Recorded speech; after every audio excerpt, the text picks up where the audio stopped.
Hello everyone, Mocha Bear here. Welcome back to Mocha Bear's Hobby Den. Today we are continuing with the playtest information from the Warden PDF. Shall we get started?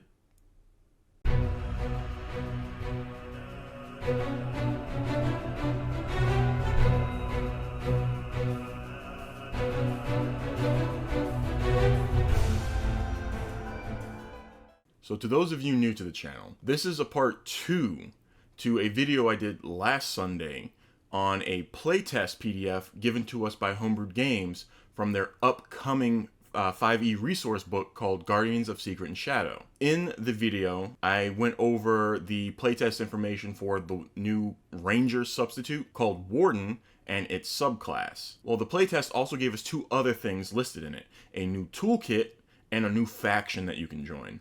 So today's video is going to be checking those out. Alright, and again, I have mentioned this new toolkit before in the first video about this upcoming resource book. So I am excited to see what all is in store for us with it. This is called the Hunter's Kit.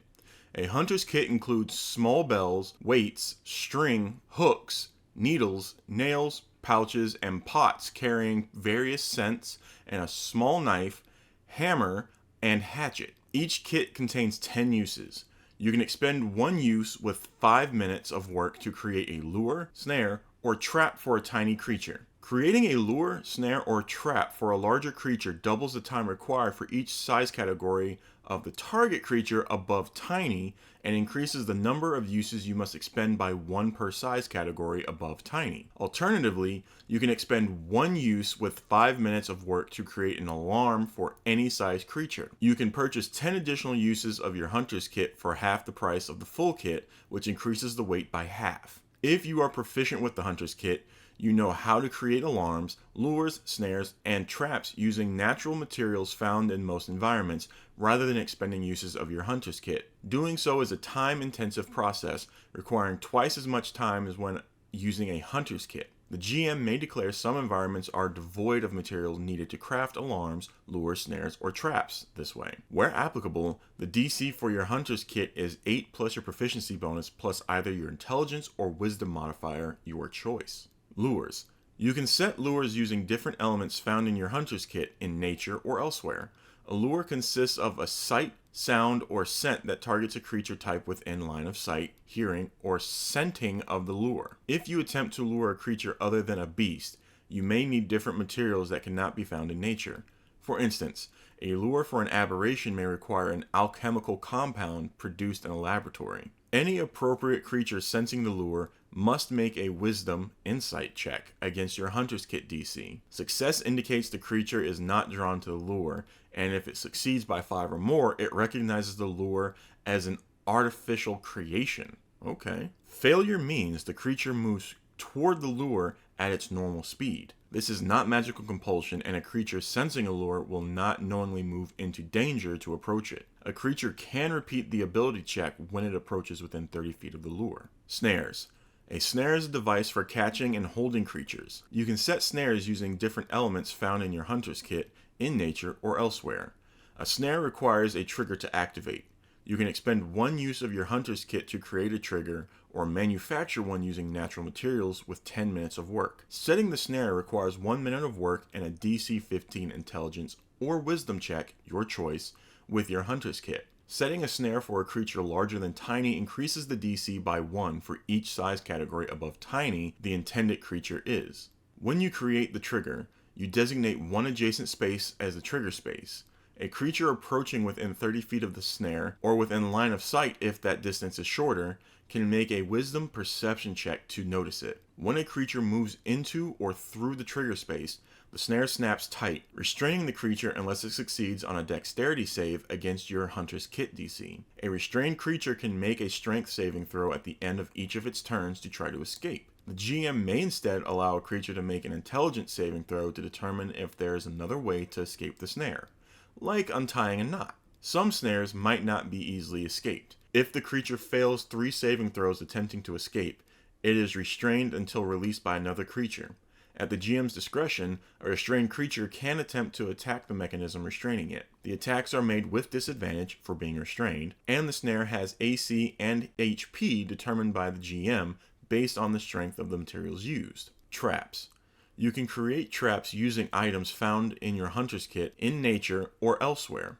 A trap consists of a trigger and an effect. The trigger is what activates the trap, and the effect is the resulting damage or other effects the trap inflicts on the triggering creature. Creating a trap requires expending one use of your hunter's kit for each square or fraction thereof affected by the trigger. When you create a trap, choose an adjacent space in which you place the trigger, as well as the nature of the trigger.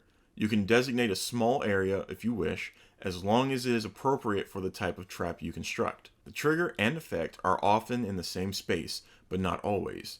A creature within 30 feet of the trigger or effect, or within line of sight if closer, can make a wisdom perception check to notice it. If a creature notices a trap, it can make an intelligence investigation check to deduce how to disarm it safely. If the investigation check fails by 5 or more, the creature activates the trap when attempting to disarm it. Otherwise, when a creature enters the trigger space, the trap activates. The creature activating the trap can make a dexterity saving throw to suffer half damage from the effect. The effect is normally bludgeoning, piercing, or slashing damage, but other effects can occur depending on the PC's resources.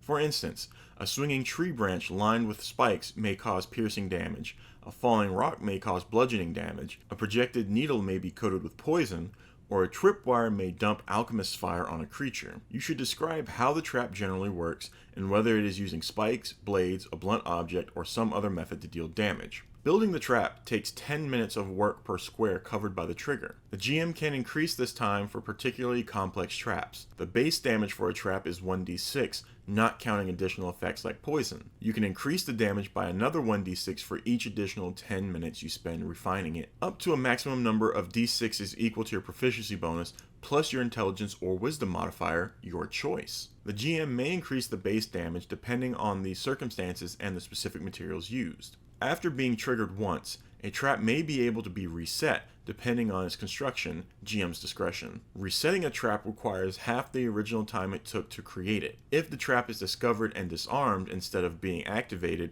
it normally requires another use of your hunter's kit to reset it. Alarm. You can create alarms using different elements found in your hunter's kit, in nature, or elsewhere. An alarm consists of a trigger and an effect.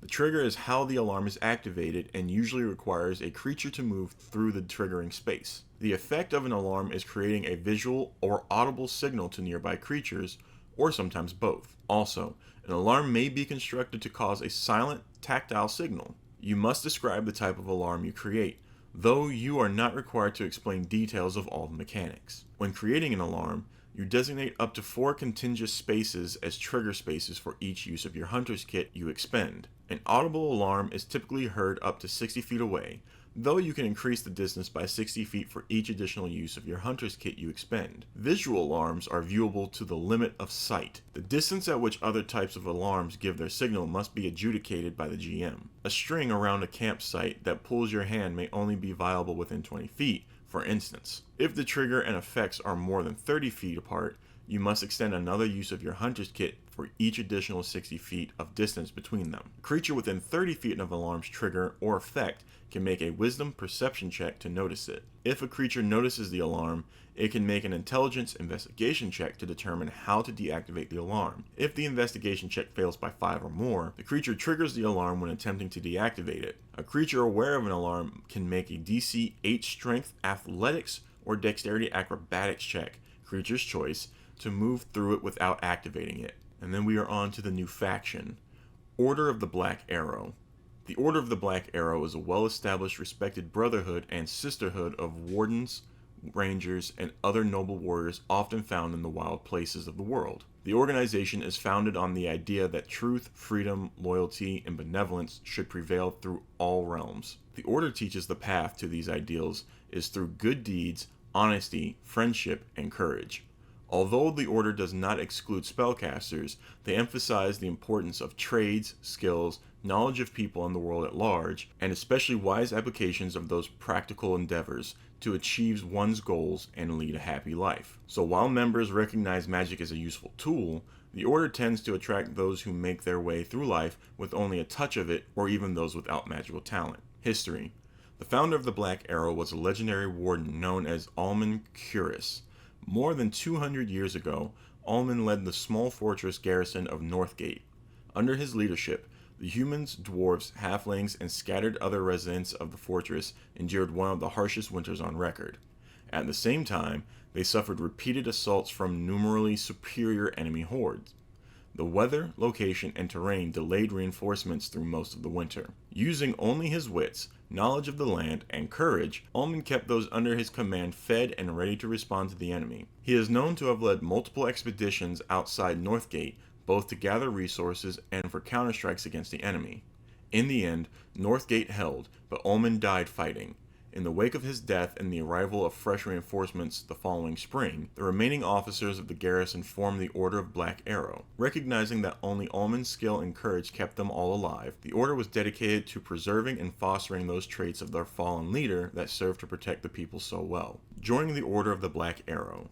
Within the ranks of many armies, mercenary forces, druid councils, and other organizations, there are wardens, rangers, and others who belong to this honorable order. Throughout the course of their lives and duties, current members look for those who embody the principle of Ullman Curis: loyalty, resourcefulness, and bravery. When such a person is found, the member makes contact, attempting to verify the prospective member shares the same values of the order.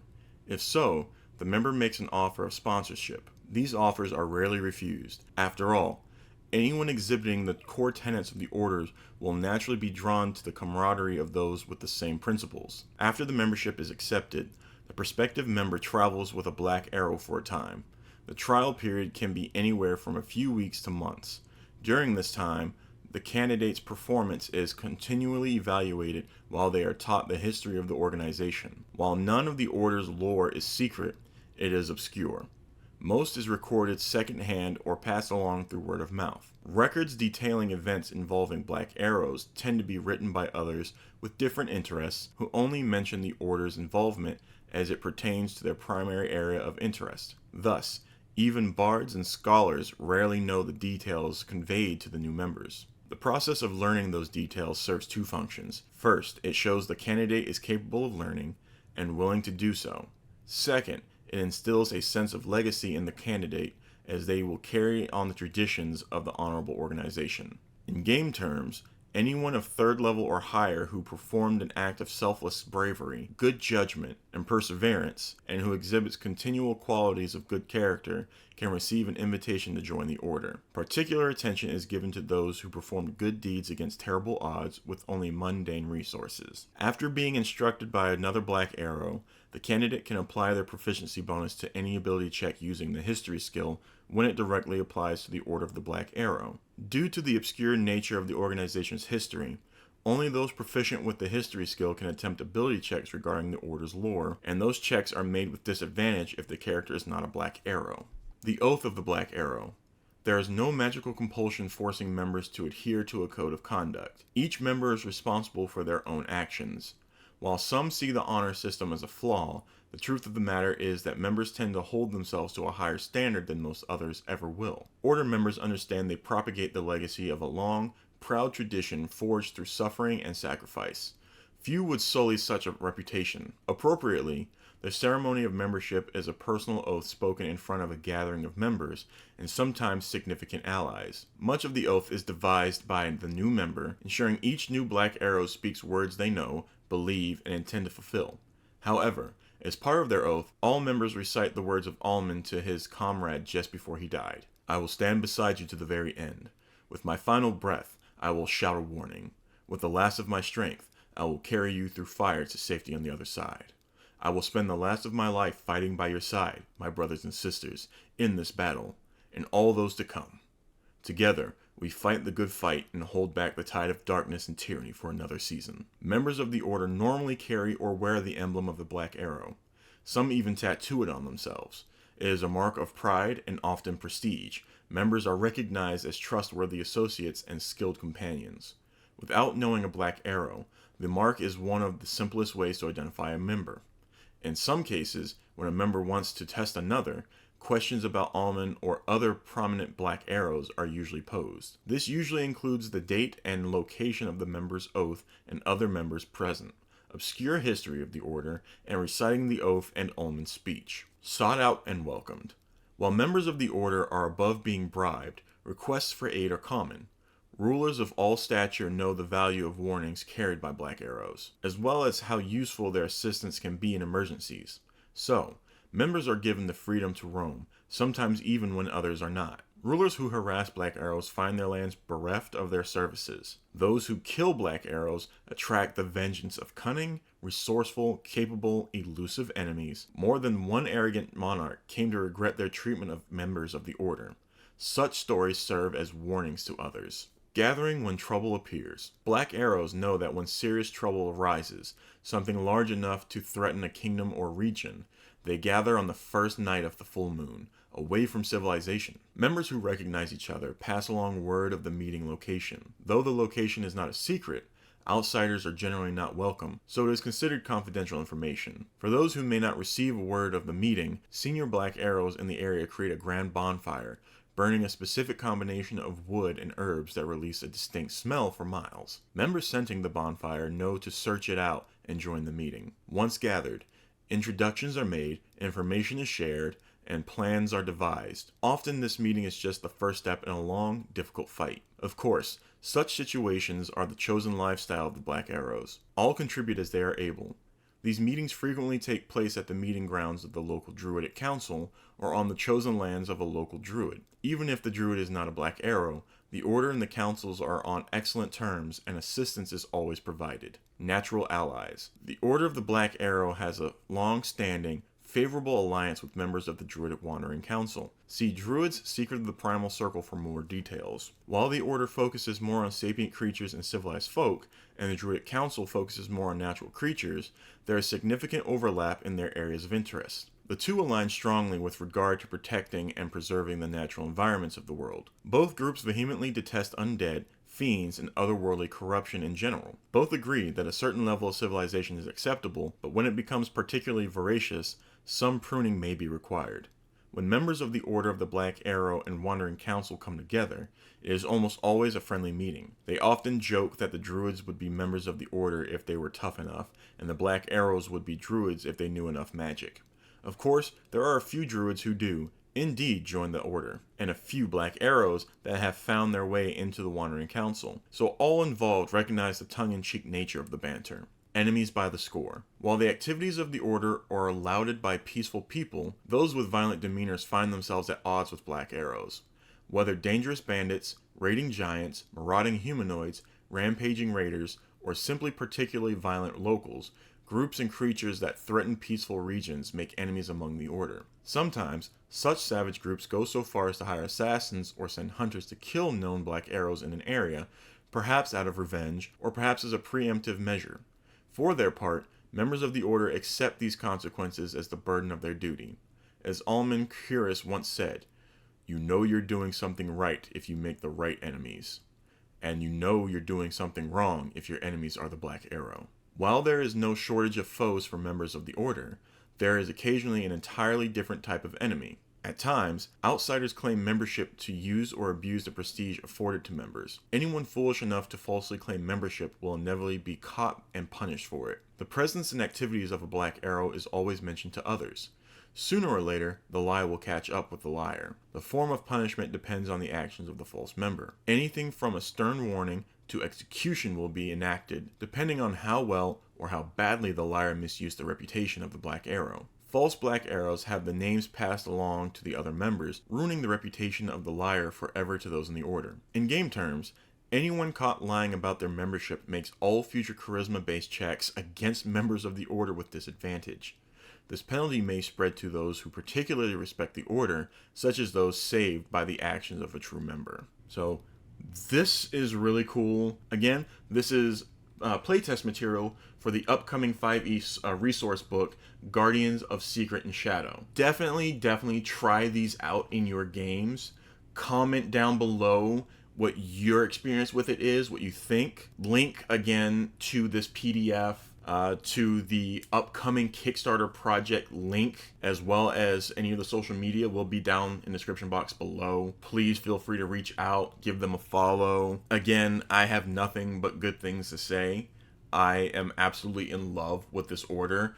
One person who commented on my video from last Sunday said that the Warden class is what they were looking for out of the Ranger class, because they said they're not too big into spellcasting, and the Warden seems to suit exactly what they're looking for. So if you've not seen that video, go check it out. It will be right here on this side of the screen at the end of this video. When the two videos pop up, it'll be on this side, so check that out. If you've not yet, please subscribe to the channel, hit the bell notification so you get notified when my videos go live, like this video, share this video, comment down below. Also, before I forget, there is one additional thing that you may have noticed if you are a regular here. Right here is the picture that Matthew Yarrow sent me. I finally was able to get a frame, got it framed, and put it up. So it will be there for all of my future videos, whether they're here on the hobby channel, on my gaming channel, or any other videos I may do here in my recording area. So Matt, again, thank you so much for this wonderful picture. And it just dawned on me that it's pretty far back there, so here is a picture of the picture so you can see it better. But I did show you guys the picture in one of my previous videos, my top 5 DM picks from the Druids Secret of the Primal Circle book. Again, thank you so much, Homebrewed Games, Matthew Yarrow, everyone involved. I am excited for when this resource book goes live on Kickstarter. Please, as always, take care of yourselves, and until next time, hobby on.